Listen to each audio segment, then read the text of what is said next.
This is it, folks. It is time for the pay-per-view in April in our TEW 2020. This is War Series Season 2 finale coming up right here, right now. I'm Jake, aka Bomber, and we have a lot of crazy stuff happen on these pay-per-views. I will say, unfortunately, this is the worst timing in the absolute world. Tigress's internet apparently is acting up on this episode. She comes in and out randomly, not too often, but she was not here to do her show, which is the most unfortunate timing ever because it's our season finale. It's a pay-per-view. It's huge. It's just bad timing. So for the Slam fans out there, we don't skip the pay-per-view like we normally would do. Like normally on a TV show, we would just skip to the end and just read over the results. We actually, me, Warden, and Luke, we wanted to make it interesting, so we wanted to spice it up. We fill in, and we didn't get all the notes that she didn't give us all the notes that she wanted to have take place on the show. So we kind of ad-lib a lot of stuff. And I will say this, you will want to, like, if you're thinking, oh, well, Tigress isn't there, or we're just going to skip it. You will not want to skip Slam's Armageddon this month. I promise you on that. There's a lot of very funny things that take place and a lot of crazy things that take place on that show that we kind of ad-lib. So you will want to stick around for that. But we try to make up for the fact that Tigress could not be a part of that, her own pay-per-view. So with that said, there's a lot of very good things that take place on the show, so I hope you enjoy. I'm going to stop talking. We're just going to get into it. If you haven't already, please subscribe. Please throw us a like, throw us a follow, throw us a mention or whatever it is you can do on social media. Get people involved, get people seeing what's going on. We're doing what we can, and we read every single comment. We want comments down below. Let us know. This is the season finale. Let us know which pay-per-views you like the best, what you didn't like on the pay-per-views. Let us know what your favorite moments of the season was. Let us know what your favorite moments of the entire series has been, even back to season 1 if you want. We want to know. We want to interact with you guys. This is the finale. We want to, we want to engage with you guys on this, and we want to talk out, everything that we've been doing. So let us know down below. So there you go. The only other thing I'm going to say is thank you so much for voting on the predictions for what's going to happen on these pay-per-views.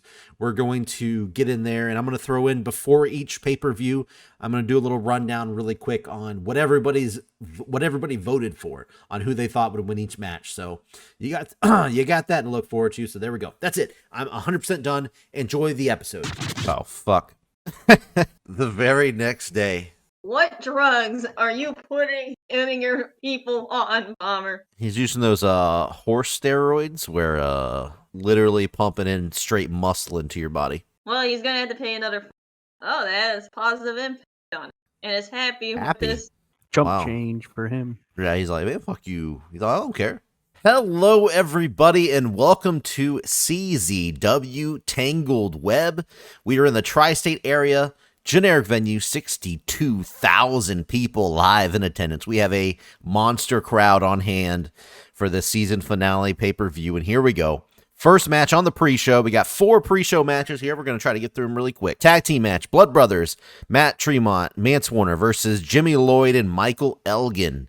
In a pre-show bout that had decent wrestling, little heat, the Blood Brothers defeated Jimmy Lloyd and Michael Elgin 9 minutes, 34 seconds. So Matt Tremont pinned Michael Elgin with a Uranagi. This was a wild brawl style, which pretty much suits everybody in the match, especially Michael Elgin, by the way, who's really good with brawling stats. Jimmy Lloyd was the weak link. He got a 51. We got a 70 out of Elgin, 70 out of Warner, and a 68 out of Matt Tremont, who did not defend his Ultraviolet Championship on this show, by the way, if you noticed that.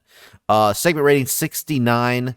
Elgin was off his game. Warner's getting better at his gimmick. So Blood Brothers pick up the victory on the first pre-show match. Next up, we got Isaiah Swerve Scott and Jeff Cobb, who have been teaming up lately, going up against the Dream Team. 2 kind of makeshift teams that we've created here this season. Actually, Dream Team was season 1, I think. But anyway, Pre-show bout that had a decent reaction from the crowd, but subpar wrestling. Isaiah Swerve Scott, Jeff Cobb pick up the win over the Dream Team, 11 minutes, 12 seconds, when Jeff Cobb pinned Matt Taven with a tour of the islands. So clean finish here, 69 rating. Taking a look at it, Matt Taven was the weak link. Everybody else got a 68 for Dream, 66 for Scott, and a 65 for Cobb. Surprised Cobb was not the top performer there. Matt Taven was off his game, but there we go. Another win for the tag team of Swerve Scott and Jeff Cobb, who are managed at this time by MVP. So we have a tag team match that you may have probably seen on MWA at some point in time, perhaps. SoCal Uncensored, Christopher Daniels, Frank Kazarian going up against Dummy Money Inc., EC3, and Eli Drake. Here is what went down in the pre-show bout. Decent reaction from the crowd, subpar wrestling. Dummy Money Inc. defeated SoCal Uncensored at 11 minutes, 47 seconds when Brent Tate came down to the ring, who's been having problems with SoCal Uncensored and his brother. He targeted Daniels and Kazarian. He jumped up on the ring apron, distracting Daniels, who was then taken out by Drake's gravy train. He then jumped in the ring and began fighting with Kazarian. During the brawl, his twin brother Brandon Tate came out from the back to break up the fight. Brent shoved his brother Brandon and the two ended up having a stare down. The next thing you know, the two turned and decked Kazarian together. They picked Daniels up, rammed his shoulder into the turnbuckle post, and dumped him out of the ring. The Tate twins were taken under SoCal Uncensored's wing and completely ended up turning their backs on them here tonight. So there you go. Tate twins turning on SoCal Uncensored. Dummy Money Inc. gets the win in the end. 65 rating. Everybody in the 60s here, with Christopher Daniels, of course, getting the bottom of the barrel here because he keeps performing bad. But there you go. That's pretty much a little story, little twist here. We got the turn of the Tate twins. Back out. Damn it. So the last match here on the pre-show, we have a big 10-man tag match. Well, you say man, but we include Selena De La Renta, so a 10-person tag match, and a pre-show bout that had terrible wrestling. That's hard to read there. Non-existent crowd heat. LAX, we're talking Santana, Ortiz, Rush, Sammy Guevara, and Selena De La Renta, ended up beating Team Progress. This is their final blow-off, folks. They've been feuding for a while here. We're talking Chris Brooks, Travis Banks, Rampage Brown, Anthony Henry, and Kyle Fletcher. It happened when Rush pinned Travis Banks with the Roosh driver. After the match, Anthony Henry stood up to LAX and apologized for focusing on them during their invasion and gave all the credit to their victory here tonight. He said that their problem was always with CZW management and it just wasn't right to target LAX when they came in. So kind of, them admitting they were wrong and apologizing to LAX to close out this little mini feud that they had. Segment rating, 67. Everybody did pretty bad except for Sammy Guevara and the rest of LAX. Pretty much kind of as expected. I mean, it went pretty much as well as it could have went, I think, for a pre-show match. Yeah. So we are here on the main show. CZW Tangled Web begins with a video package highlighting all of the events that has led up to tonight's matches. We got everybody pretty much involved on this thing. Segment rating 99, everything green, everything just kind of, just hyping people up for the pay-per-view. Same thing you would get on any big pay-per-view event, I guess. So there you go. So kicking the show off, FTR defending their CZW tag team titles against the Regimes, the North, Ethan Page, Josh Alexander. We've seen them trying to get this match for a while. MJF's been doing everything he could. Here's what went down when they finally got things underway. In a good match, the North defeated FTR 14 minutes, 10 seconds when Ethan Page blinded Cash Wheeler with a fistful of salt while Josh Alexander had the ref distracted. Josh was able to easily finish off Cash for a cheap victory, but a victory nonetheless. The North have just won the CZW tag team titles for the second time. Big deal here. Segment rating 81. Awesome match to kick off the show. The North started the whole series off as CZW's first ever tag team champions, and they're ending season 2 as the tag team champions yet again. But this time they're in a big faction. Yeah, this time they're with MJF and Alexander Hammerstone. Look at this. Josh Alexander was the top. No, he wasn't. Cash Wheeler was. But everybody very consistent. Everybody in the mid to high 70s. So I could not be more happy with this match. 81, didn't anticipate that. I thought high 70s. Super happy. Even though the heels got the win. Yeah, great stuff. Great opener. So next up, we have Kenta versus Josh Woods, who is going to be that, king of strong style for CZW. They've been battling it out for several weeks now, almost 2 months now. Any bout that had decent wrestling, but didn't have much heat, unfortunately. Kenta did defeat Josh Woods 12 minutes, 14 seconds when Kenta hit 2 back-to-back go-to-sleeps on Josh Woods, leaving him laying unconscious. The ref jumped in, called the match via TKO. Josh Woods could not compete, and Kenta just wanted to put a little emphasis on it. Right after he hit that first go to sleep, he jerked her right back up and hit him with a second one. So yeah, he put an exclamation point on this match, gets the win. 76 segment rating, pretty good there. Josh Woods had a pretty good performance of 60. Pretty high for him. Kenta, though, 71 as expected, higher rating. And obviously, Josh Barnett is the manager of Josh Woods, in case you forgot that. Not too happy in Camp Josh over there. But Kenta gets the win, gets the title, I guess, for King of Strong Style and CZW. So Braun Strowman is seen walking up to the gorilla position backstage, just about to come out for his match when suddenly MJF taps him on the shoulder. Braun spins around, pretty much ready to fight, but MJF drops down to his knees, immediately begging Braun to cancel the match instead. You thought it was going to be an attack, but instead MJF falls down begging. Braun pulls him up to his feet and calls MJF a little shit, saying that he made his bed, now it's time for him to lay in it. His music blares out into the arena, and Braun begins laughing as he lets go of MJF and heads through the curtain. It is time for MJF versus Braun Strowman, no DQ. 97 segment rating, just a little bit of flavor before the match coming up here. Here is what happened. Braun Strowman, MJF, one-on-one in an exceptional match. MJF defeated Braun Strowman, 11 minutes, 49 seconds. The match, it started off with MJF laying down just right in the middle of the ring, asking Braun to pin him, so he didn't have to go through with any of this. Braun picked him up and launched him all the way out of the ring through the commentator's table just to start the match off. The match ended, though, when MJF couldn't even stand on his own 2 feet, so the regime's new muscle, Alexander Hammerstone, ran out to help. The 2 big men had a huge standoff, which ended in Hammerstone slipping down the back of Braun Strowman for Strowman's running power slam finisher, that is. And the unthinkable happened when he hit a nightmare pendulum finisher on Braun, which, if you've seen that, I don't even think it's physically possible to hit that on Braun, but we're making it happen here. That's why I said the unthinkable. He tossed MJF on top of Braun to pick up the victory. The crowd was in disbelief after the showcase of strength from Hammerstone. So yes, while MJF did get the win, a big spotlight has been put on Alexander Hammerstone in this match. 84 segment rating, 91 MJF performance, 79 for Braun. Match suffered from lack of psychology. I have a feeling we're going to get into that. A couple more matches seems to happen on my higher rated matches, but it is what it is. So there we go. The regime looking good.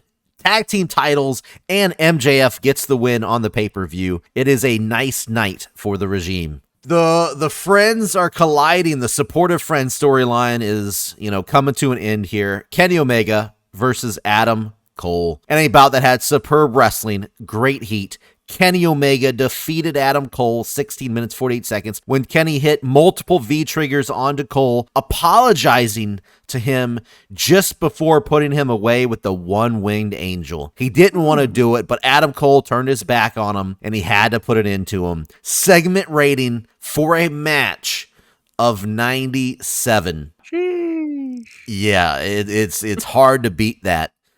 Kenny Omega, 93, Adam Cole, 90, so they got a 97 out of that, so that's pretty cool. Probably because their storyline was pretty big here. So that ends the supportive friend storyline. Kenny Omega gets the revenge, gets the win at the end of the night. Not the end of the night, but the end of the feud, I should say. We take a little, intermission for the ring crew to set up the Tangled Web. We got barbed wire everywhere. We got webs of barbed wire. We got entire walls of barbed wire. The ropes have been replaced with barbed wire. Everywhere you see, there is barbed wire. The Collectors, Dolph Ziggler, Tony Deppen come down to the ring, followed by Orton Veit, their third man here. And Two Fly Crew are their opponents, Cedric Alexander, Ricochet. Let's see what went down. Any bout that had a decent reaction from the crowd, but subpar wrestling. You get subpar wrestling, I guess, in a crazy match like this. But the Two Fly Crew defeated the Collectors, Ziggler and Deppen, at 13 minutes when Ricochet tossed Deppen off of a scaffold that was set up next to the ring, by the way, onto a web of barbed wire, only to leap off the top, hitting a 630 senton, landing onto Deppen, sacrificing himself, crashing through the barbed wire and driving Deppen even further into the barbed wire. Orton Veit got involved in this match at points. He was bloody. Everybody was bloody. Ricochet was able to pick up the win after that 630, after the pinfall, that is. All 5 guys bleeding everywhere. Cedric Alexander then, after the match, took Deppen's hedge trimmers that he used to cut off Ricochet's pinky toe at the last pay-per-view, and him and Ricochet snipped off Ziggler's luscious ponytail. Oh my God! I misspelled that, but ponytail. He's going back to the short haircut. It's not letting me type. Something, I don't know. Whatever.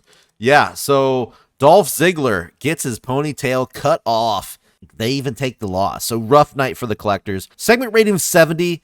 I'm happy about that because obviously if this was a normal match, I think it would have probably got, maybe mid 80s, who knows. But with a hardcore style, I know it wasn't going to be as high. Ricochet got the highest with a 73. Tony Deppen was the weak link, obviously. 40 for him. I think I could have got a better match rating if I put Orton Veit in this hardcore environment, but I think Deppen's more of the name, so I wanted him involved instead of Orton Veit. But there you go. Two Fly Crew get their revenge on the Collectors. We've been seeing a crazy build for this match. The CZW Iron Man Championship on the line. Pete Dunne versus the Demon Finn Balor. In a superb match, Pete Dunne defeated Finn Balor 22 minutes. This is a 2 out of 3 falls match. The first fall, Pete Dunne took that fall when he pinned Balor after a bitter end finisher. Then after that, Balor took the second fall after hitting his coup de grace from the top rope to the outside of the floor. We're talking a little bit of extra oomph onto that. He rolled Dunne into the ring, getting the pin on him. But the third fall came after Dunne broke Balor's fingers and forced him to submit with some joint manipulation. So he ended up having to break the man's fingers to put an end to him. 91 segment rating, successfully defends his title yet again. Pete Dunne had an in-ring performance of 83, Balor 81. Everybody performed very well in this match. Yeah, Finn Balor did not want to lose this match. He wasn't happy with the outcome. I said, you know what, buddy, it's a pay-per-view. You're going to suck it up. So I just boo-hoo. Yeah. He did worse than Pete Dunne. Yeah, he did. So there you go. Either way, Pete Dunne still the Iron Man champ. So we got former Shield brothers taking each other on here. Roman Reigns has been on a tear, trying to just destroy everything after his lack of success here in CZW since the very beginning. And he takes on his former friend Rollins in a superb match. Roman Reigns defeated Seth Rollins in 15 minutes, 14 seconds after countering Seth's curb stomp into a Superman punch, followed immediately by a lightning quick spear. 83 segment rating. Reigns got the 3 count, put him away. Roman Reigns got an 83 in-ring performance. Seth Rollins with a 79. This ends the story of the one more 5-star match story that we were doing that involved RVD at the beginning. I was going to have RVD at ringside for this, but he left our company, so he was not there. Could have made him replacement ref.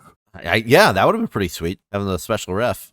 Roman Reigns and Seth Rollins have good chemistry. That's no surprise. So, yeah, 83 segment. Happy about this. Good deal. All right, it is time for the main event, the CZW World Title on the line. Darby Allin defending against Randy Orton, who has really caused a lot of problems for people all season long since coming to CZW. Here we go. Any bout that had superb wrestling, great heat, Darby Allin defeated Randy Orton 10 minutes, 25 seconds when late into the match, Orton rolled out of a ring, grabbing a steel chair while the ref was down. He rolled into the ring, raising it up over his head, ready to smash Darby's skull in, who was laid out on the mat. With the chair high up into the air, a loud gong sounds and rings throughout the arena. Orton is frozen in place as the gong sounds again and the lights go out. On the third gong, the lights come back on to see Undertaker standing in the ring right behind Randy Orton. He rips the chair out of the hands of Orton and throws it out of the ring. With Orton distracted, Darby Allin ends up getting up, hitting Orton with a German suplex, barely climbs to the top rope, where he leaps off, landing his coffin drop. As the ref begins to come to, he counts for the 3, seeing Darby Allin on top of Orton, and he gets the 3 count, giving the win to the man who is still the CZW World Champion, Darby Allin. Undertaker exits the ring and makes his way up the ramp as fog begins to fill the arena. Darby Allin is handed his championship. Whoa. Segment rating, 88. Very good rating here. Darby Allin with a 94 performance. Orton had a good performance, 84, but not 10 less than Darby Allin, so couldn't quite keep up with Allin, which is interesting. What in the hell did we just witness here? We last time we saw Undertaker, he was buried alive by Darby Allin. Are they friends? Are they allies? Or do they still hate each other? Darby Allin is awarded his world championship as he looks up the entrance ramp where the Undertaker is still standing, now surrounded by the fog. The bell gongs once more as Undertaker slowly bends down to his knee, taking off his hat, practically bowing down to Darby Allin. A darkened purple glow falls upon the arena as Darby kneels down facing Taker, with the two showing some sort of respect to one another. It appears the transformation of power is finally complete, and the torch has officially been passed off to Darby Allin, the CZW World Champion. And that, folks, is how we close Tangled Web. 95 segment rating. Crowd is into it. Performance was fantastic from Undertaker. Darby Allin's was only good. Okay. But yeah, so there we go. Darby Allin ends the pay-per-view still the world champ, and apparently has the respect from The Undertaker, which I don't know how much more important respect you can get from anybody in the business. So there it is. Suck it, Randy Orton. And suck it, Randy Orton. He came through with all these great matches, all these big stories all season long, and fell short in the end. Man, what a loser. Yeah. Oh, and he did not want to lose, by the way. I had to keep him. I had to keep him strong for that match. So get the contract ready, Tigress. Yeah. Well, that's pretty good. 95 show rating, increased in 11 regions. I don't know what else to say. I can't be more happy. We got, even all the pre-shows were pretty solid, high 60s or mid 60s. And everything else, the shows went good. The lowest thing on the entire show was that 70, the Tangled Web match. But again, being a hardcore match, I knew it was going to be rough for these guys to go through. So that got a 70. Kenta and Josh Woods got a 76. Everything else was above a freaking 80. So that's wild. That is wild. But highest match of the night, 97. One of the best matches in CZW's history. I believe I had a 98 at one point, which Kenny Omega and Seth Rollins got. Almost got the highest match ever. Okay, let's make some speeches. So here it is. Darby Allin, great performance. We're going to give Dolph Ziggler a hug. I never give hugs out. Watch, I swear, the one time I do it, I'm going to get sued. But where do I? Oh, just hit that. Oh. No, he's pleased. Okay. And Michael Elgin, thanks for coming, buddy. Appreciate the work. Seemed pleased. Gave him a compliment for good performance. So there we go. Those are our speeches. All right, ladies and gentlemen, welcome to season finale for MWA. We have MWA Best of the Midwest. This is going to be a huge pay-per-view, and we started off with a huge unexpected match. Kicking off the pre-show, we have Samoan Dynasty's Jacob Fatu defeating Edge. Ring of Honor's Edge showed up in a pre-show match. Jacob Fatu defeated him in just 7 minutes, 23 seconds by pinfall. Jacob Fatu showing pure dominance over the legend that is Edge. Wow. Shit, Edge. He performed okay. I mean, 58, not great, but, decent enough. Following this, we had a match between the Immortals and the Dragons, which we also look to see later in the main event between Lesnar and Ospreay. Shelton Benjamin defeats Buddy Murphy in 10 minutes by pinfall with a pay dirt. Both men pulling out a 64, and it looks like both men have great chemistry with each other, and it showed. That's pretty cool. I'm happy with that score out of Shelton Benjamin. He's getting 50 his first time. Yeah. That's another one of those, they both got 64s and you got a 59 overall. Some bullshit. That's because they're like lower tiered guys in the story or something. Yeah. Those Shelton Benjamin starting it off for the Immortals might be a big night. Yeah. And our final match of the pre-show, we have two of the three factions that are going to be in the TLC match later this evening.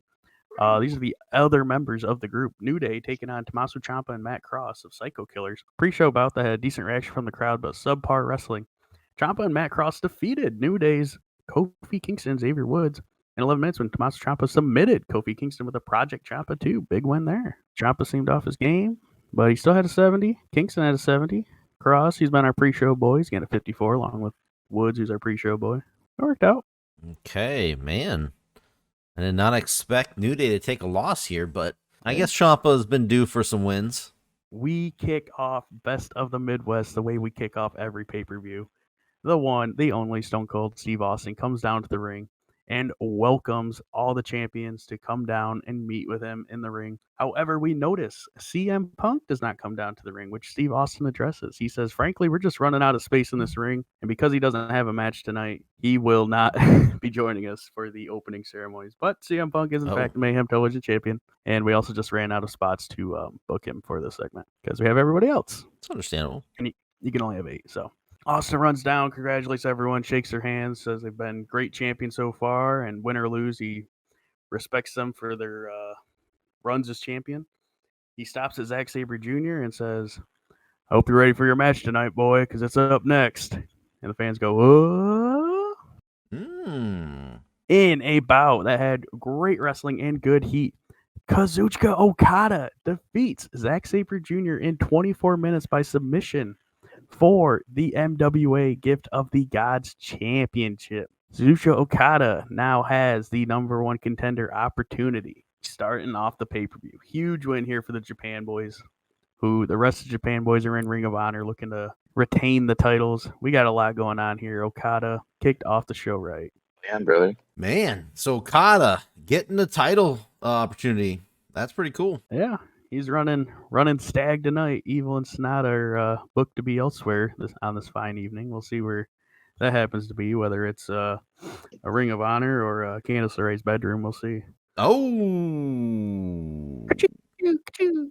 We cut to backstage where we see Zack Sabre Jr. pissed off at the results of tonight. He is storming around, pissed off when the Immortals cross them. Zack Sabre Jr. says, I would have had you, Lesnar. I would have fucking had you. Lesnar gets to his face and says, would have?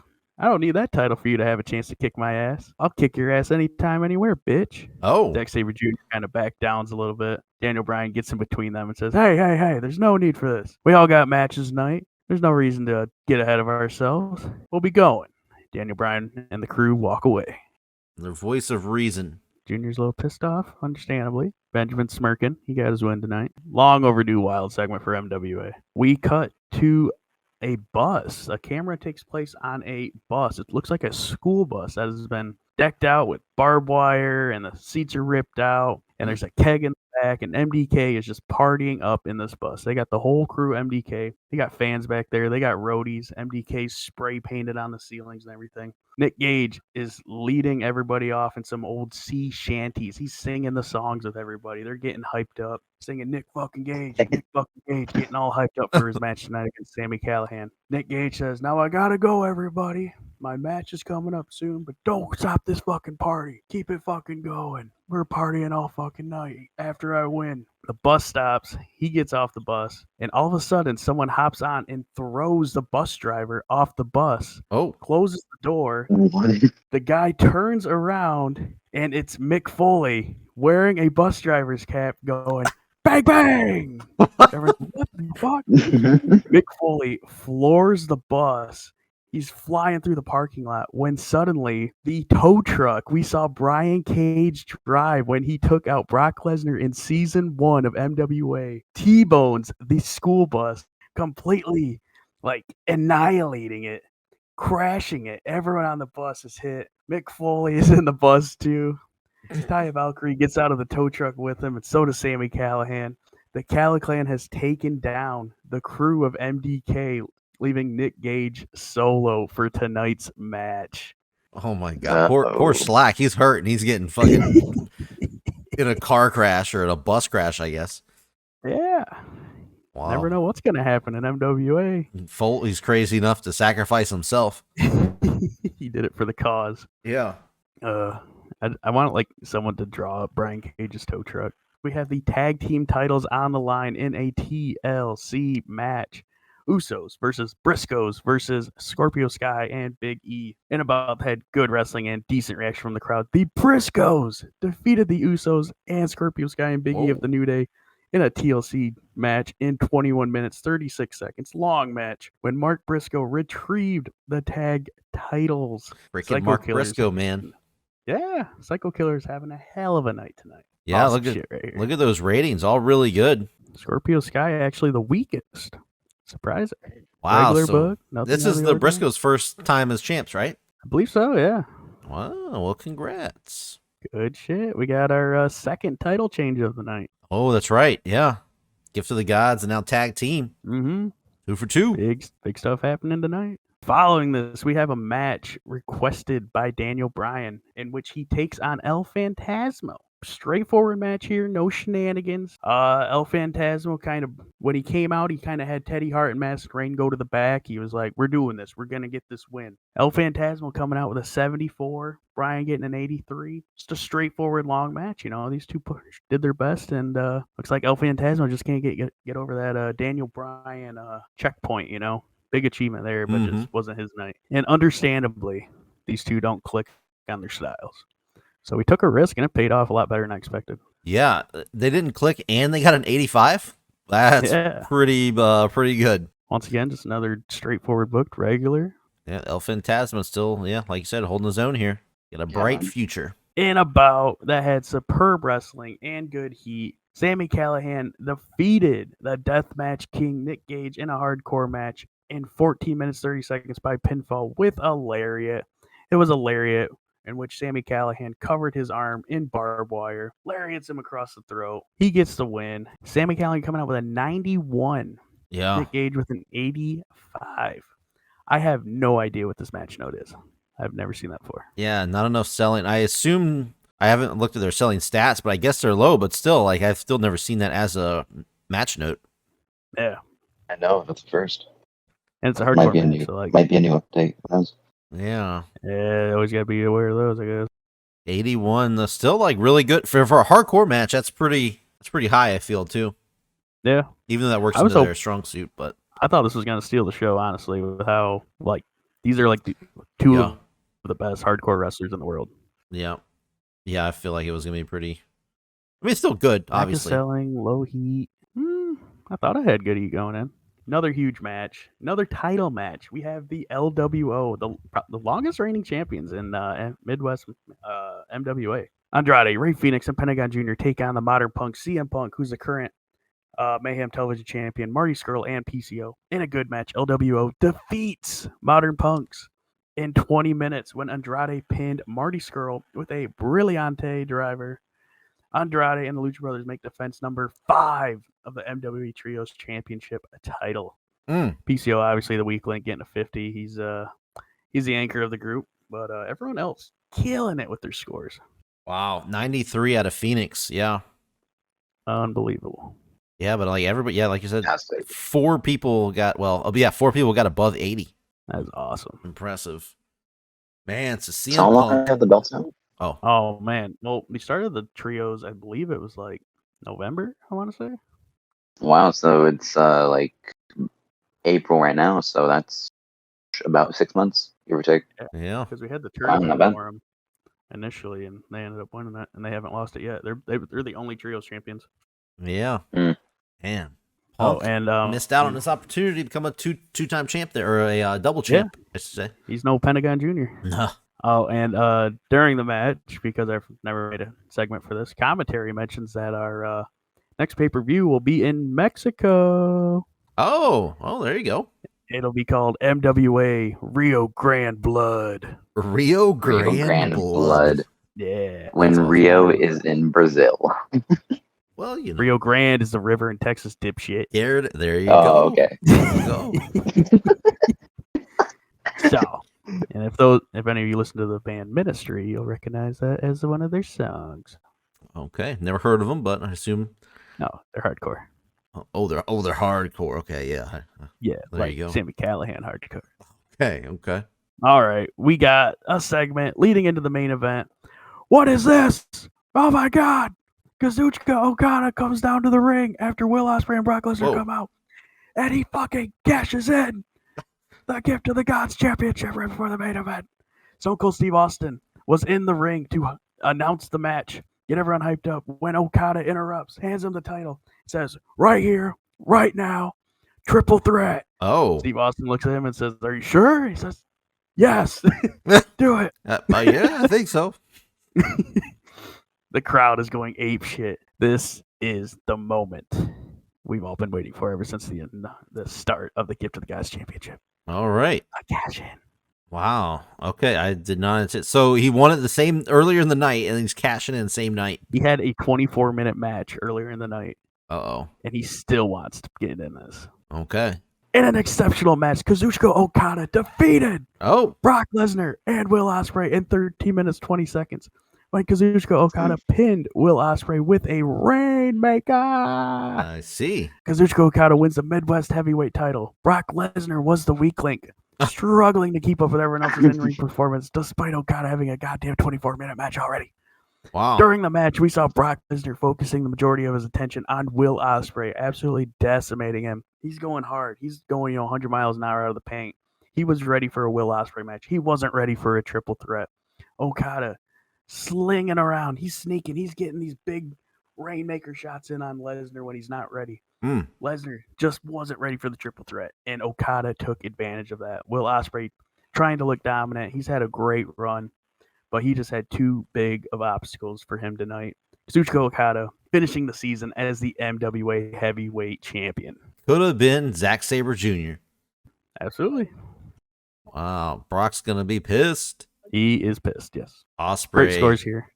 Oh, yeah. Yeah. Ospreay with a 92. Insane. Oh, hey. high 80. Look at that. 88. Awesome. Hey. Wow, that's killer. Cool. In reflection, we have had Gift of the Gods title change. We had a tag title change. We had trios retain. We had a title cash in, so that title is now vacant. Remember that. Uh-huh. And we had another title change. 3 title changes in the season finale. Okada's on top. Yeah, it's almost like a blank slate going into the offseason. When looking at the scores, just like CZW only had 2 segments below 80. Everything else was 80 or above. That's on the main show, that is. So, yeah, on the main show. Yeah, so awesome. Yeah, I might only had one bad match. And I do say bad, like, very hesitantly. Oh, yeah, 77, yeah, that's not bad.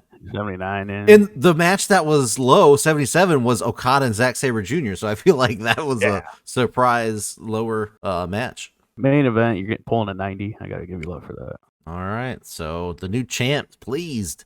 Aw. Just happy. See, he's not mad at me. He's not mad at you. Hey, happy with my speech. That's a unique one. There you go. Sonata incident. Created a silly game called Bully the Johnny, which is very popular backstage. Bully the Johnny. He is really brightening up your backstage. Sonata is. Yeah, I guess people really don't like her gown, huh?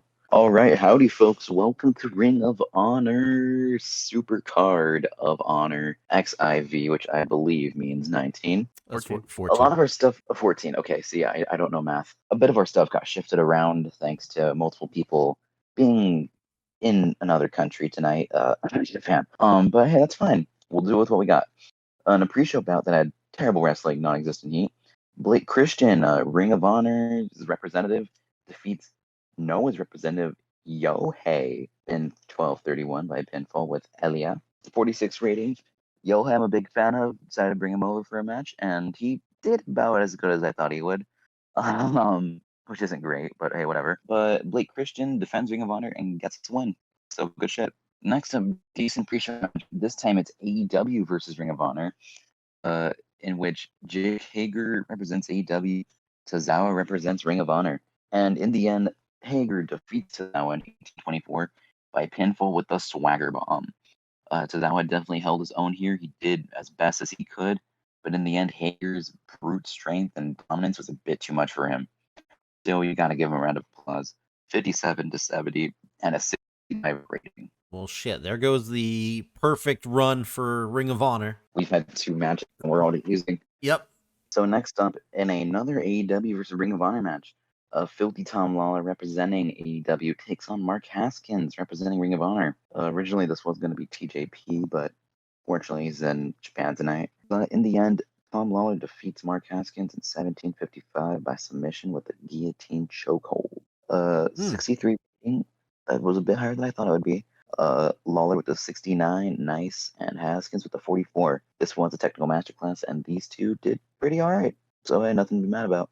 Alright, so to kick off all of this shit, our main show, so basically, Alicia comes out here, and she gives us a rundown of the card. From Jon Moxley and Bray Wyatt to Naito versus Moose and Zayn versus Nakamura as well. She goes over the card basically all in all. A couple people throw some words out there, thoughts, such like that. But we get a overlook of the card, and it's mostly a pretty common theme of other companies versus Ring of Honor. We'll see if Ring of Honor can leave with the majority of the wins.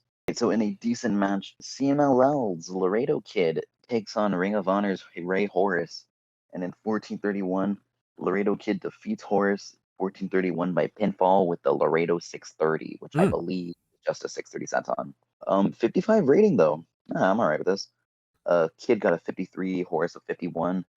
Match got the crowd buzzing, and this was Steal the Show, and they didn't quite do that, but hey, they got the crowd heated, so that's always a good thing, right? Yeah, they got them buzzing, man. Yeah. You're 1 for 4 so far, man. Ring of Honor is struggling. They better pick it up. Yeah, What is this, an AEW pay-per-view? We gotta fix some things up. Come on. All right, next up we have a battle royal, tag team battle royal to determine who will be the Ring of Honor Tag Team Championship #1 contenders. And in this, we have teams like Heavy Machinery. We have a kind of out there team with Perfection being represented by Ace and Ricky Starks. And we have also guests in this one, Desmond Xavier and Zachary Wentz from AEW. There's also one team that's kind of like oddish, Morgan Webster and Ija Dragunov. They're representing European Union due to Mark Andrews being hurt. But let's see how this went. Decent match. Ace Austin wins the Battle Royal in 1921. With Otis being his final elimination. The other two in the final four were Trent Beretta and Kyle O'Reilly. Otis got the most eliminations over the match. And, in the end, Otis was happy. He managed to dump out both Trent and Kyle at the same time. He thought he had won it, so had the fans. Everyone was going wild for him. But then Ace Austin comes up from behind and dumps him out. So Ace steals the win and gets him and Ricky Starks a Ring of Honor Tag Team Championship match. That's a pretty big opportunity for him. I like Ace Austin. Yeah? Mm-hmm. Yeah, he's dope. Kushida has a gimmick that's getting stale, and the match was a little too short. Eesh, okay. But 68 rating, take that, Tigress. Did better than your fucking Battle Royal. How you like it now? Oh, man. Ring of Honor throwing shade at Slam, I see. I do like AJ Styles more than Ace Austin, but... yeah, he's a little bit... He's actually compared a lot to AJ Styles. A little bit, Impact. Slightly. Yeah, no, Ace and AJ are quite similar. But yeah, so Ace Austin facing either LIJ, Equilibrium, or Gargano and Page after tonight. In a decent match, we have a four-way between 4 different companies here. So there's Ring of Honor and Karrion Kross, AEW and Brody King, CZW and Jay White, and Impact and Chris Bay. Originally, Naomichi Marufuji was supposed to be here, but again, he was busy for another company tonight. But in a decent match, Jay White defeats Bay, Brody, and Cross in 1838 when Chris Bay goes for that Bay cutter. I forgot what it's called. I think it's like AAA or something. He goes for that cutter, but Jay catches him and connects with the Blade Runner for the pinfall and the win. CZ Dub getting the dub. I like it. CZW getting that win, yeah. 71 rating. Let's see here. Karrion Kross actually did the best out of everyone here with 72. Well, King shortly behind 68. Switchblade with a 63 and Bay with the 53. So clearly the right guy got pinned here. Good Kross stuff here. Won, man. Cross Jay. should have won. Cross should have won. You crazy. Yeah. You crazy. Jay White should have won. And he did. The right guy won. Maybe Cross might go and get some retribution. Who knows? Jay White picks up the win in a 4-way between 4 different companies. All right, next up, we have a Team USA in Kylie Ray, Chris Statlander, Penelope Ford, and Candice LeRae, who we're not quite sure if she's face or heel, taking on Team Around the World in Rhea Ripley, Nikki Cross, Natalia, and Toni Storm. In a decent match, Team Around the World picks up the win when Rhea pins Ford with the Soul Food. A segment rating of 65. I am kind of surprised it's got it that high in the first place. I got a It's gonna be bone to like low pick with this 50s. match. I got a bone to pick with this match. What is it? Chris Statlander should not be a part of Team USA. She is a fucking alien. She should be on Team Out of This World. She should be on her own team. Just want to point that out. She's an alien. Well, if we got her Area 51, then she's technically property of the United States of America. I guess so, yeah. In a way, Even Superman calls America home. It's true. We captured her at Area 51. That's a good point. Good call. Good call. Never mind. So by way of technicality, she is American. She is our property. But that didn't help. That didn't help her though. She still lost. Yes. What is it? Did Sonata come out with Candice? Sonata and Candice briefly kissed on the top of the entrance before Candice made her way down here. Whoa. Hell yeah.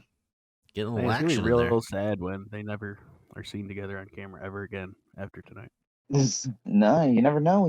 Things may happen. I'm sure they'll be seen again. Yeah, but second rating is 65. Let's see.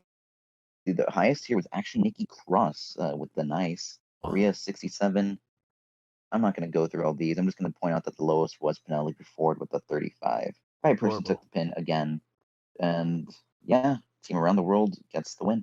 Next up, Sami Zayn is finally getting that TV title match with Nakamura. He's wanted this opportunity for so damn long, and it's about time he finally gets it. And in the end, after roughly 20 minutes, Nakamura falls to Zayn as Sami hits him with the haluva kick, pins him, and wins the Ring of Honor TV Championship. 81 rating. I'm really surprised by this, but I'm really happy with it nonetheless.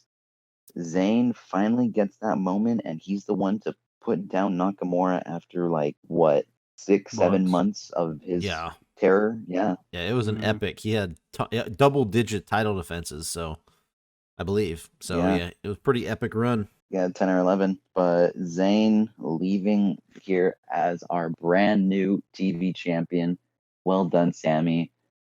Post-match, a couple people come out. Some of the faces, Tozawa, Alex Zane, Satoshi Kojima. Yeah, all these people that Nakamura kind of did dirty against. They all come out here and congratulate Zayn. So we have a nice little moment. Zayn is our brand new TV champion. And a bout that a great heat. Good wrestling. Alexa Bliss is defending her Women of Honor Championship against Slam's Kairi Sane. Another company versus company match here. And in the end, Alexa Bliss puts down Kairi Sane in 20 minutes, hitting her with a Twisted Bliss back to back in order to keep her down. Bliss makes defense number 3 of the Women of Honor title. Hey. 68 rating. Ring of Honor gets a win. Dude. There we go. I thought you were about to lose your Women of Honor title. Look, we lost one title. We're not doing that again. But we are now, I believe, we're 2-5 tonight. Something like that. Something low. But Bliss with the 64, Sane with the 76. We've enjoyed Kairi Sane's time here in the Ring of Honor, and we do hope that she will come back and see us out sometime.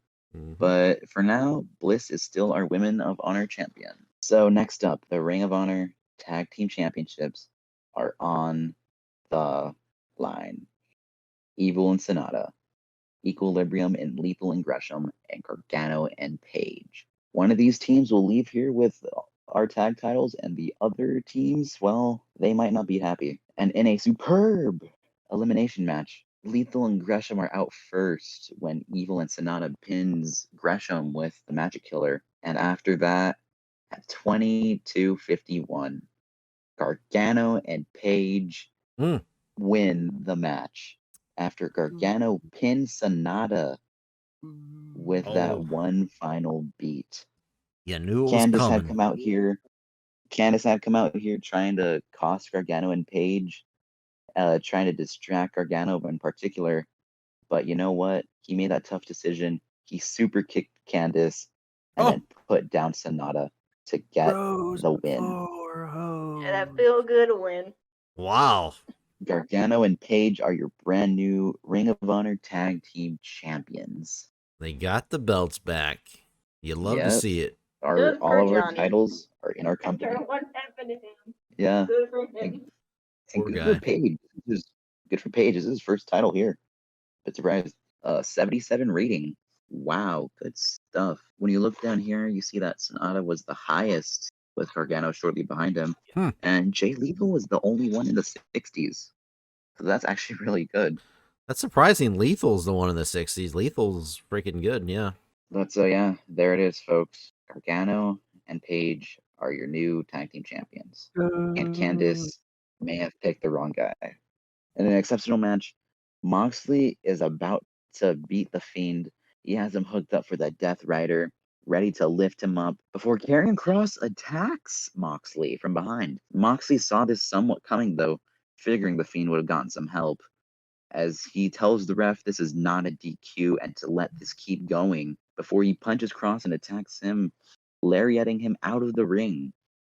Moxley then grabs the Fiend once more, finally putting this all behind him as he lifts him up and connects the Death Rider. Moxley makes the cover.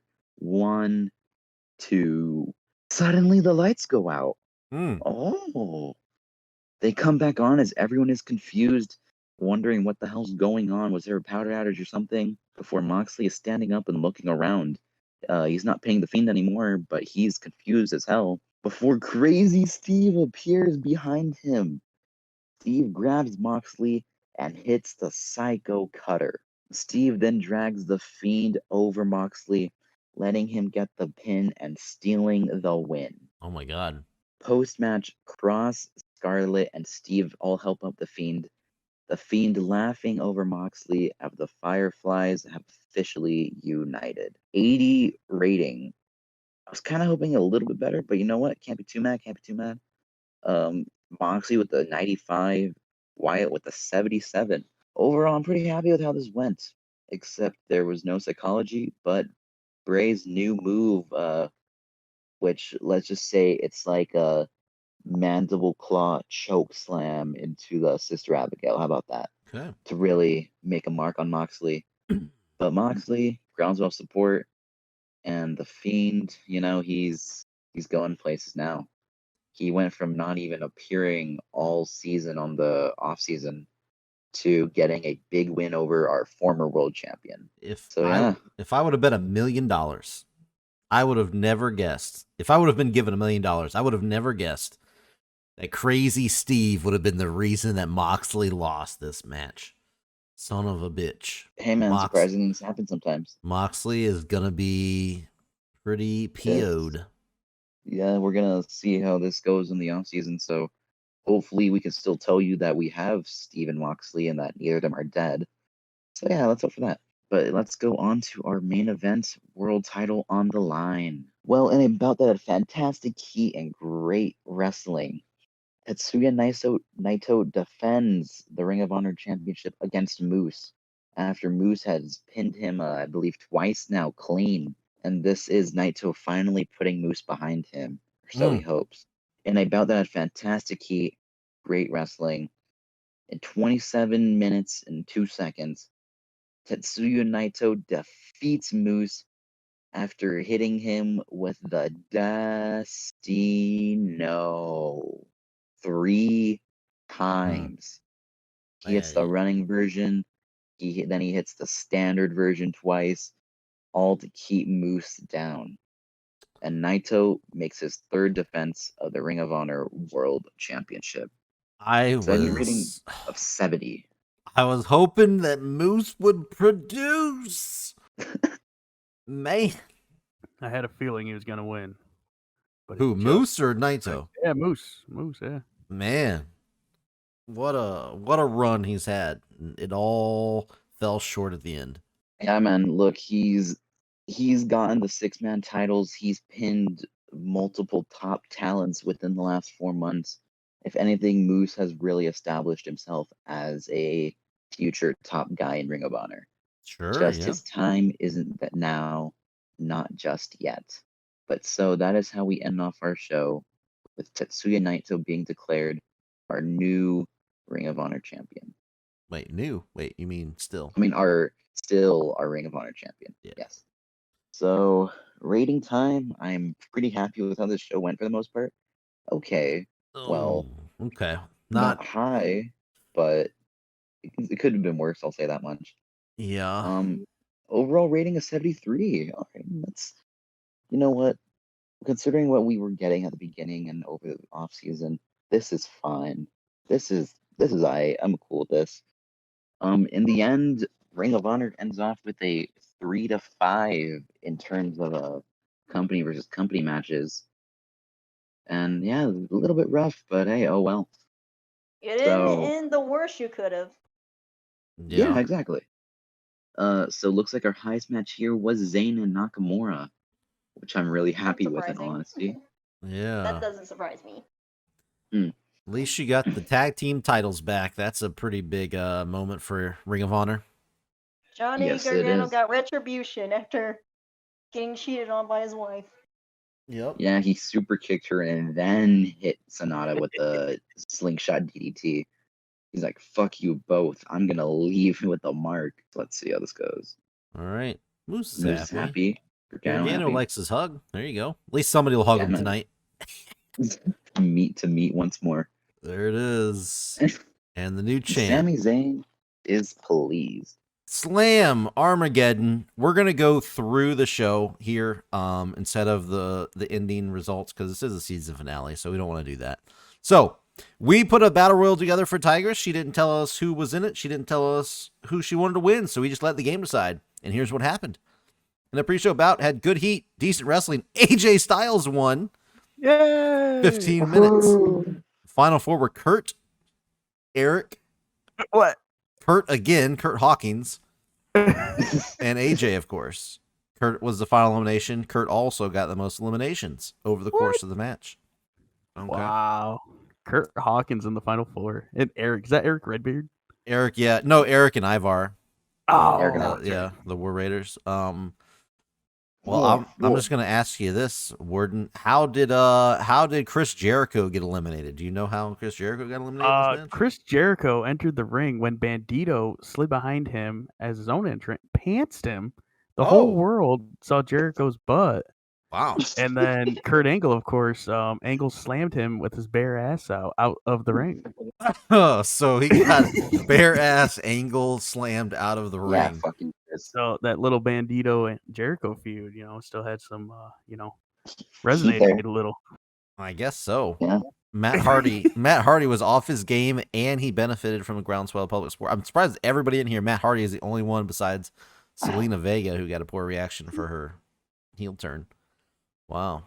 Okay. Luke, do you want an elimination? Do you want to pick somebody who got eliminated? Yeah, Kurt Hawkins and Tenille, they were in there. They're all being happy and shit. And Kurt Hawkins goes to try and kiss Tenille. That's right. But of course, the War Raiders, they don't like love. They grab him and they throw him the hell out. They hate love. That's right. Yeah, we've been seeing the feud with, or not the feud, but the story with Kurt and Tenille. So there you go. Okay, well, that is how the Battle Royal went with AJ getting the win there. So the first match on the card, we got Walter defending his Intercontinental Championship against Mustafa Ali from CZW. Obviously, Tigress wasn't here. I wanted to change the outcome so bad to Mustafa Ali winning the title, but she pre-booked this, so it wasn't going to change it.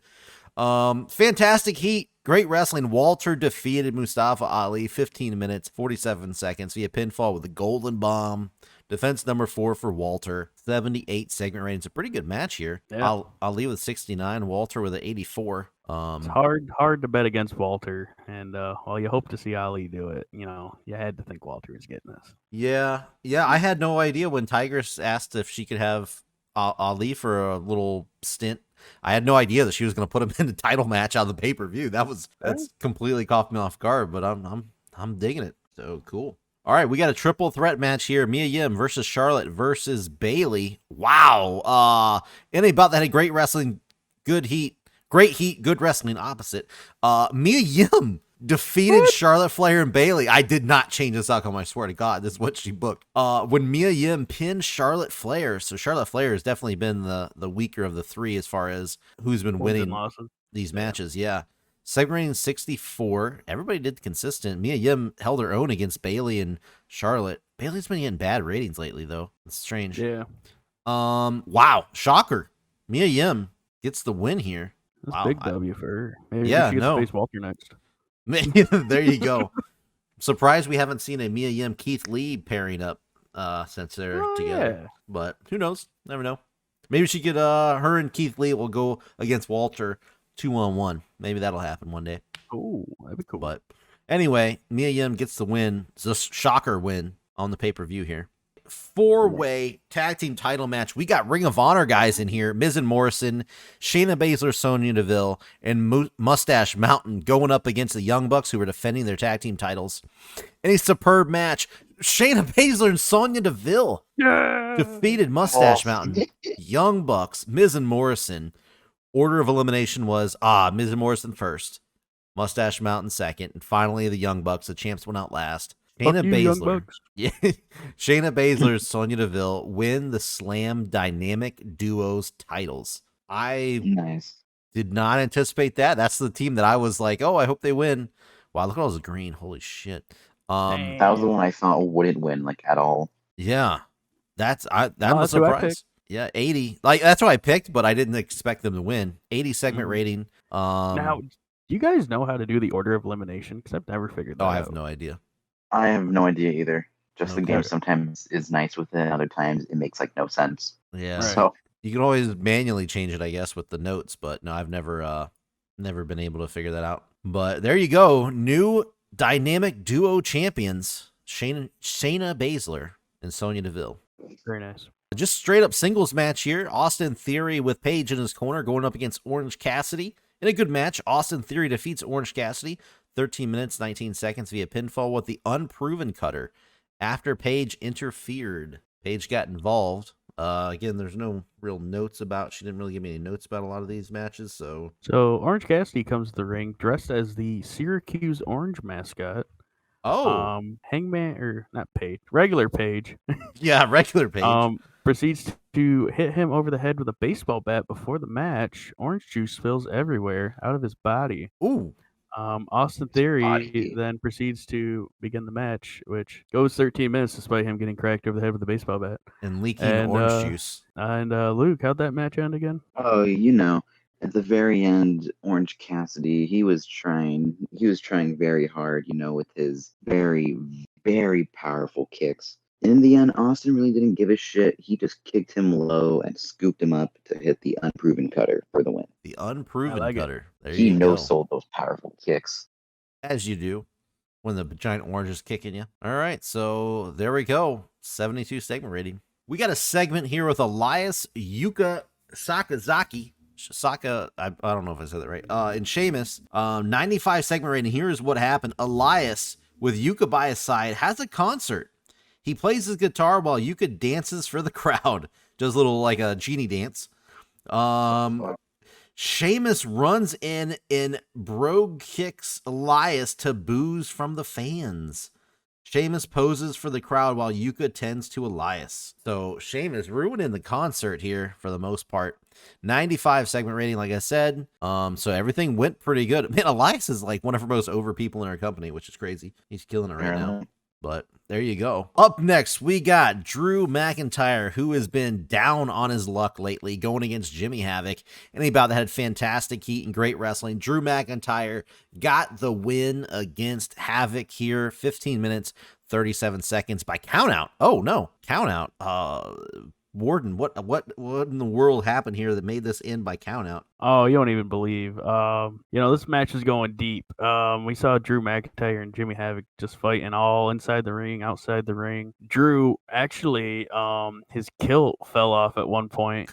He decided to wear that the whole match, and he was a little embarrassed, so he went running to the back. Within the 10 count, Jimmy Havoc laid chase. Drew McIntyre hit a Claymore completely buck-ass naked, hitting Jimmy Havoc in the face, and he ran back into the ring still naked.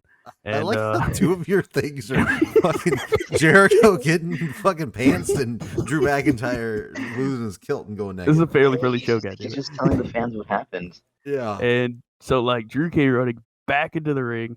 He ripped the ref shirt off the ref, and then he put it over his, like, private area. Sure, and as you do. The ref naturally had to count to 10, and he won. Okay, well, there you go, folks. It's in there. It happened. 80 segment rating. The crowd. But Warden, you can't forget that when Drew did come out, at one point Jimmy tried to whack him in the ass with a bat. Oh, can't forget that. Little ass whack. There was an attempt. There was an attempt at an ass whack. Mm-hmm. There you go. Unsuccessful, of course. So, and I like the name of the story. Has Drew gotten soft? That is inappropriate. That is inappropriate. Well, if you saw him briefly without the kilt, then you would know. You would know. But the crowd were excited either way with an 80 segment rating. So how can you not be? Yeah. So Drew might have been excited too. On to cinematic. Just kidding. World title, lol. World title match up next. The King of Slam title match. Pac versus Cesaro. In an exceptional match, Pac defeated Cesaro 18 minutes and 9 seconds by submission after interference from Chad Gable. Of course, his little minion got involved. Pac make defense number 3 for the King of Slam title. 83 segment rating. Really good match here. Selena apparently was out there for Cesaro, it looks like, and the crowd is not liking it. She got doubled notes for this. The crowd are really hating Selena right now. Oh. Yeah, because of her hint at her turn. You can handle those changes. I can handle it. You know what? She's turned. Didn't go well. But now, at least now she'll not stop getting them notes. So, Pac 89, Cesaro 71. Pac remains the champ. All right, let's now go to the cinematic match. God. Forgot she didn't have this on the notes. Okay, so we are not going to the cinematic match yet. We have a segment which is completely open. She didn't give me any notes about this. So apparently Aleister Black, who came down, we're going to try to have no nudity on this segment. We're going to try. Are you sure? Yeah, because Selena is out there. Are you sure Pac wasn't trying to get Cesaro into a dog collar to make him his little bitch boy or something? Oh, well, I mean, that could have happened. You know what? In fact, how about that is what happened. He was trying to do that, and we had Aleister Black, who's been Cesaro's tag team partner lately, come running down to the ring, trying to get this collar off of him. But I guess she didn't say how she wanted this to end, so I guess grabs Black and throws him. I guess, you know what? Chad Gable slipped out a second collar and locked it onto Aleister Black. Both Cesaro and Aleister Black got chained up like dogs and were walked out of the ringside area up the ramp by Pac and Chad Gable. How about that? You mean choked and violently thrashed around? Yeah. Oh, yeah. Who knows? But yeah, Vega just, she got laid out. Yeah. Gable fucking power bombed her into the turnbuckle, buckle bomb. Oh, cool. So she's laid out, and they walk Cesaro and Aleister Black up the ramp. So there you go. That's what happened there. I'm not even going to say it. So, cinematic match time. Tessa Blanchard versus Rosemary in a match that takes place in the other realm that has been talked about and shown throughout the entire season here. Tessa and Rosemary meet in the realm that started all of this, and they have a big brawl all over the place. Tessa overpowers Rosemary and puts her in the mandible claw. Someone yells at Tessa. I guess there's other people in this realm. Someone yells at Tessa. She turns around. Oh, and it's Susie. Susie's in the other realm. Of course, Susie's in there. She's standing on the branch of the tree with the noose around her. She tells Tessa to go to hell and then jumps off the branch, hanging herself. So Susie, I'm not making this is Tigress's words now. So Susie jumps off of this branch, hanging herself. Tessa lets out a scream and falls over as Susie's soul leaves her body. Rosemary and Allie, who's now there, carries Tessa's body out of the realm, ending the match. So it didn't even say who won. What the fuck? So folks, if you're watching this show, this pay-per-view Armageddon, you've seen Chris Jericho nude. You've seen Drew McIntyre nude. You've seen Orange Cassidy as an orange. Orange Cassidy as an orange. You've seen Cesaro and Aleister Black let up the ramp with dog collars on, and now you've seen Susie hang herself from the tree in another realm, and her soul left her body and went back to Tessa's soul. So Tessa won. I guess Tessa won by getting her soul back. I guess that's the moral of that story. Fair. This is a PG show. Don't forget, folks. Yeah, hey kids, you want to know what suicide is? Oh yeah, they got another segment after this. Segment rating 73. Yeah. We have a main event still. Oh, this wasn't it. Yeah, this wasn't the hanging was not the main event. Believe it or not. The women gets main event still though. Yeah, here comes the main event.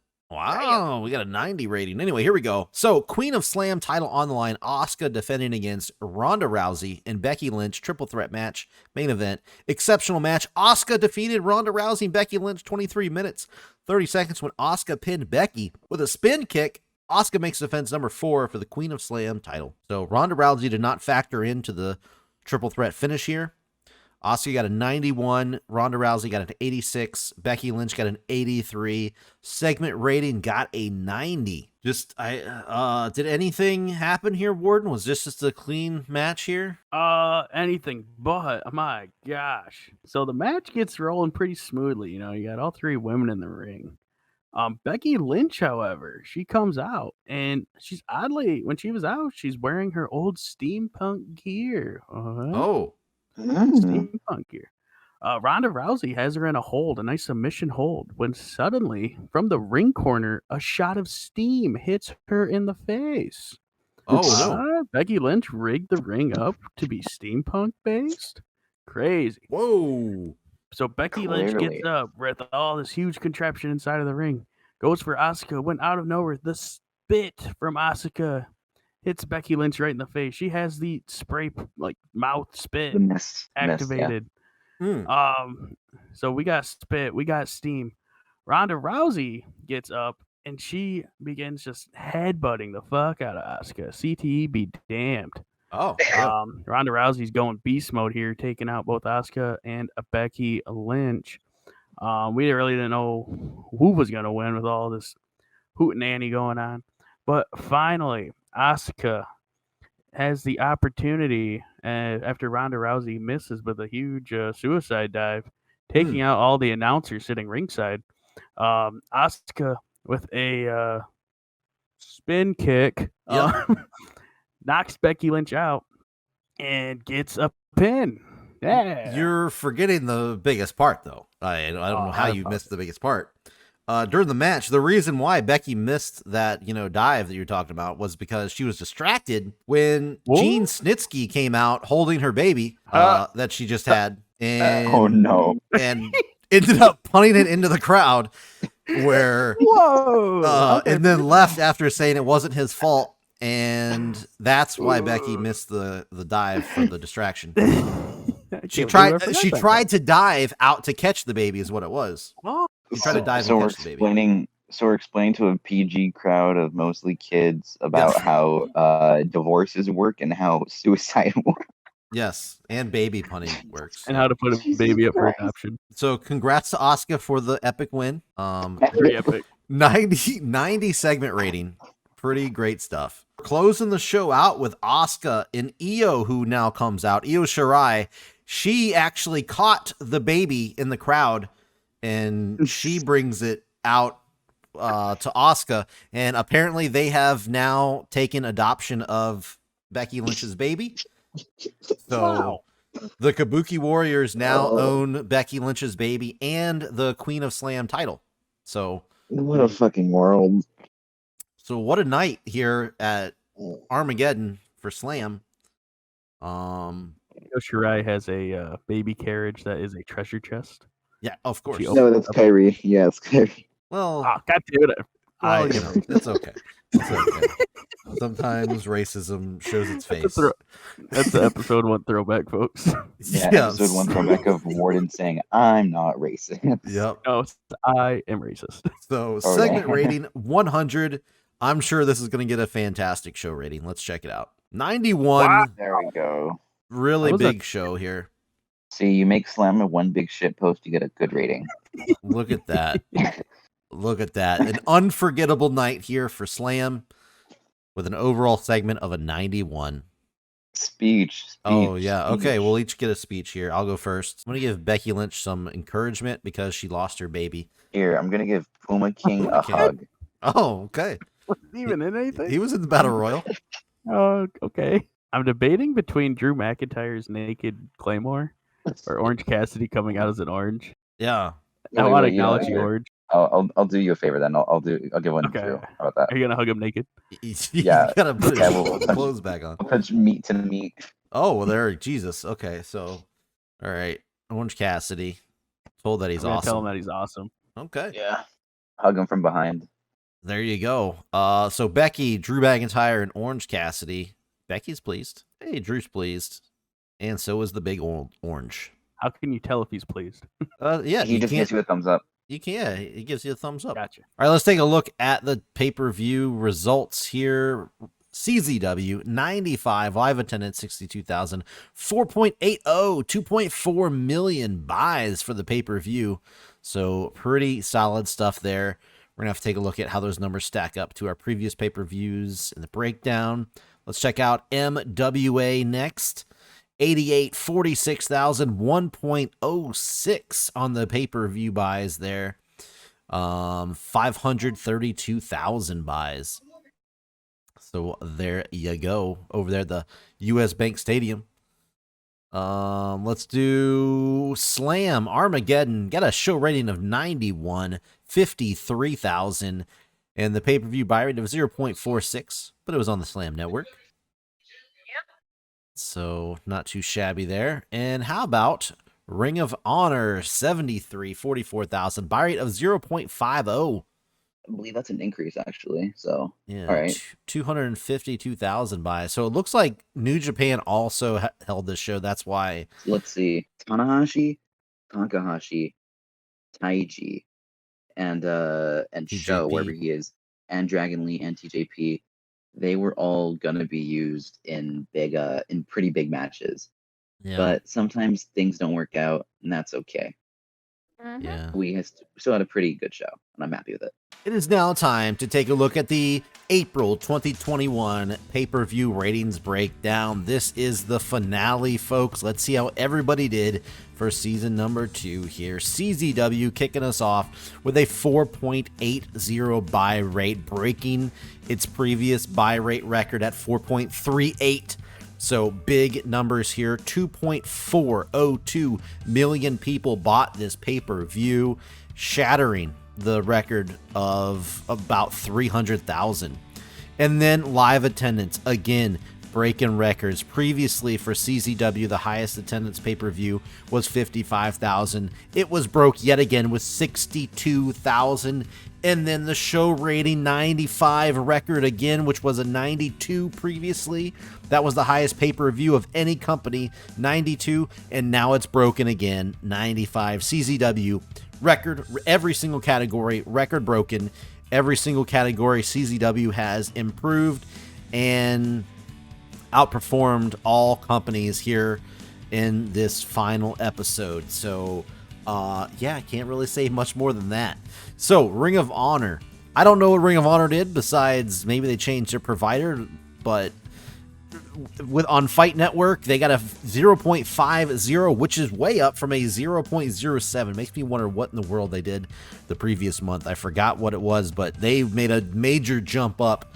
Last month, they only had 39,000 pay-per-view buys. This month, 252,653. So that is a major. If you're looking at like who had bigger jumps, CZW, Ring of Honor, Ring of Honor had way higher of a percentage. Live attendance of 44,735. Again, big increase from, well, they had a sellout last pay-per-view, so either way, it's still up about 9,000 people extra in the building. And look at that, 73 show rating, which when you look at the other shows, it's down a little bit, but it's up from a 59 the previous month. So Ring of Honor made a big jump, a big increase from the previous month's pay-per-view. So kudos to them. Good job. Now, MWA. We got issues here somehow, some way. We have first of all, we'll start with the show rating, 88. That is MWA's best show rating ever by a good amount. 84 was their previous best, which happened to be last month. So they bested their show rating, but when you look at the numbers, 1.06, that is more than half of a drop. They had a 2.13 the previous month. Before that was a 3.28 and then a 3.43. They seem to have been, sorry. No, that is pay-per-view buy rates. I thought it was TV. Yeah, no, I don't know what happened here. They have been going down ever since the beginning of the season, and they have dipped down to 1.06. Only 532,930 people bought the pay-per-view, which was, high compared to Ring of Honor and Slam, but the previous month they had over 1 million, so they dropped 500,000 viewers, people that bought the pay-per-view. I have no idea. It was on Dish. I don't really know what happened. They did increase their live attendance, so 46,449 from 46,000 even last month, so a little bit of an increase there. And I already talked about their show rating, which is a big jump, so congrats on that. But really, that buy rate is very questionable and makes you wonder what in the world went down for the pay-per-view here for MWA. So, glass half empty, glass half full, depends how you look at it. But MWA, show rating wise, did succeed, so you can't take that away from MWA. Now, Armageddon with Slam, we had a buy rate of 0.46, which is way up from a 0.15 when Slam was in Japan. And if you look at the previous months before they went to Japan, they were 0.33, 0.28, so Slam did increase either way you look at it in the buy rates there, so congrats. Slam only had 79,000 buy the pay-per-view last month. This month, 232,214, so a big jump just like Ring of Honor when it comes to buy rates. So I don't know if maybe Ring of Honor and Slam took away from buy rates of MWA. That's just me spitballing. I have no idea. Trying to figure out why MWA has dipped so far, but Slam and Ring of Honor jumped up really far, so maybe that's it. I don't know. Live attendance, though, 53,000. That is a record attendance for Slam. Congratulations, Slam, on setting your personal record attendance there. Good job. And then a record of a 91. The only other company to pull off a 90 with a pay-per-view rating besides CZW. Slam did it here with an awesome 91. So overall, Slam, every single category, all four in the positives, increased over the past 4 months. So congrats to Slam on ending the season strong. I mean, it's hard to argue. It is hard to argue, I think. It's funny because I would be saying this for any other company, but it's hard to argue that CZW didn't just, run the floor on these fools. I'm just saying it. You know what I'm saying? Somebody's out here. Somebody's representing their company. That's all I'm saying. That's all I'm saying right now. That's all I'm saying. I'm sure Warden has a Sonata shirt on. I bet. He loves his Sonata. But anyway, it has been a fantastic season. Everybody did a pretty good job on these shows. You got everybody breaking records. You got Ring of Honor, even though they didn't, score high 80s or 90s on stuff, Luke still did very good. He made a big recovery from his pay-per-view last month and still sticking in there. He went out on a limb and did a bunch of risky Ring of Honor versus other companies, story that he went through. So you got to give the credit where the credit is due. Everybody did a very good job. Warden succeeded. Warden I think, arguably the best show going right now. I mean, me personally, I like a lot of wrestlers on this roster. So there you go. I've been, pulling out really big numbers. I have learned over this year really how the game runs and what the game likes. So I've been definitely using a lot of that in my favor. Just playing the game well, I think, is what it is. Been trying to keep the stories, interesting as I can. I think I did a good job with the whole Darby Allin story from the very beginning. If you look, I think it was episode 2 where he debuted and he started talking about he wanted to make this transformation. He wanted to, turn to the dark side, and he knew what he wanted to do. And it started off with him, feuding with Undertaker, and the whole arc that they joined together as a stable, and then they broke up, and then everything. And then at the end, kind of passing the torch to Darby Allin. I hope everybody liked that story. That's one of my favorites that I did. The whole MGF stuff as well. So, CZW wise, that's what I was most happy about. Spring Tigers did a fantastic job as well. She probably had the most experience of all of us coming in for TEW, and it showed. She did very, very good. She had a very good show with Slam, and easily, nobody was even remotely close to a women's division like Slam had. Tigers blew it out of the park. I even CZW had to give up on our women's division because everybody was in Slam. So we made the trade. We gave them Charlotte. We pretty much gave away our most of our women on our roster. So you couldn't even come close to Slam's women's division. It's just too good. But that is it, guys. I had the best time in the world doing this show. Yes, the editing has been super tiresome, I will say that, but as far as doing the show, coming up with the stories, interacting with you guys, and I'm just going to say it right now, I had a blast hanging out with Spring Tigress, Luke, and Warden. To me, that's probably some of the, the best thing that I got from this is we really never, the four of us really, didn't interact too much. They've always been a part of Java Radio, and we would chat in the stuff in the Discord and everything. But as far as spending, 2 hours, 3 hours, at the beginning, we were making 6-hour record sessions. 6 hours was our first and second record sessions to do these episodes. Hanging out with them, that much every week, every week. I cherished a lot of that time. I think this season went very good. I think season 1 went awesome. We're going to have to sit down. We're going to figure out what we're going to do going forward, find out season 3, what that could mean. What are we going to, change? What are we going to do? How long the off season is. We'll sit down. We'll figure all that stuff out. We do not have any of that figured out right now. We will let you guys know. So make sure you follow at Jobber Radio on Twitter. You can follow everybody's stuff on the side as well. I'm sure they're going to let everybody know what's going down. So just stay tuned.